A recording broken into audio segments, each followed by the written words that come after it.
هنعمل مع بعض النهاردة فراخ مشوية مع رز معمر بطعم خطير، ويلا بينا نشوف هنعملها ازاي مع بعض. اول حاجة عندي فراخ مغسولة كويس ومتفتحة زي ما انتوا شايفين كده، والفتح دي هتسهل ان التتبيلة تدخل جواها وتبقى طعمها متبل لاخر حتة. هنعمل تتبيلة بسيطة جدا بس بطعم يجنن. معانا هنا طماطمتين كبار وبصلاية كبيرة، وعندي ليمونة، واحد من الفلفل الحامي، وفصين توم. عندي ملح وبهارات اللي هو ملح وكمون وكزبرة وشطة، معلقة كبيرة من بهارات المشاوي، وبابريكا وفلفل اسود، وسبع بهارات، ورشة من الجنزبيل، ومعلقتين كبار خل. هننزل طبعا بالتتبيلة الحلوة دي في الخلاط وهنفرمها كويس، وهننزل عليها كمان بمعلقة من الصويا صوص،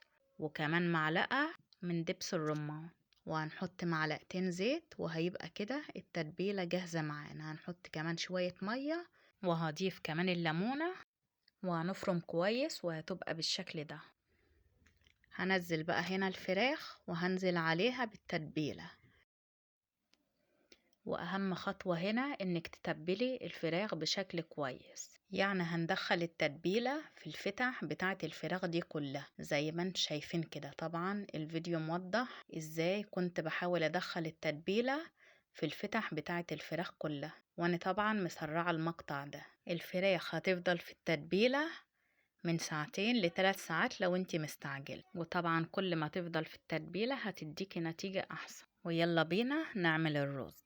حطينا معلقتين سمنة ومعلقتين زيت في الصينية، ونزلت عليهم بالرز المغسول ومتصفي، وأقلبهم كويس لحد ما الرز يتغلف بالزيت والسمنة. والخطوة دي هتخلي الرز مفلفل معاكي، وكمان هيسهل عليكي غسيل الصينية. وطبعا كنت مجهزة اللبن ونزلت عليه بالملح المظبوط، ونزلت عليه كمان بكوباية الا ربع من المية. هقلب كويس عشان ادوب الملح، وهنزل على طول باللبن على الرز، والمية اللي حطيناها هتخلي الرز يستوي بشكل كويس. وبجد دي احلى طريقة لعمل الرز المعمر. كده الفراخ كانت اتبلت معايا وسبتها في التتبيلة 3 ساعات بس. هنزلها كده في الصينية وادخلها الفرن على طول. طبعا كنت حاطة الرز المعمر والفراخ في الفرن زي ما انت شايفين كده. حطيتهم وسويتهم الاتنين سوا، وطالعين السوا مظبوط جدا.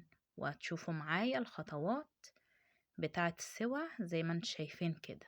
دخلتهم الفرن على نار عالية، وابتديت اهدى عليهم شوية بشوية، ولما هديت على الرز علشان يتردد غطيت الصينية بتاعة الفراخ حوالي نص ساعة، ودي كانت مدة ترديد الرز، وكانت استوت وجهزت معايا. نقلتها على صينية تانية وحمرتها بشكل كويس لحد ما احمرت من فوق ومن تحت زي ما انتم شايفين كده، وخدت اللون الحلو ده. وبعد كده حطيت لها حتة فحم وغطيتها، واخدت طعم الفراخ المشوية على الفحم، وطلعت بالجمال والحلاوة دي. بجد احلى اكلة ممكن تاكليها في حياتك، وبجد الاكلة دي اسهل واسرع اكلة ممكن تعمليها.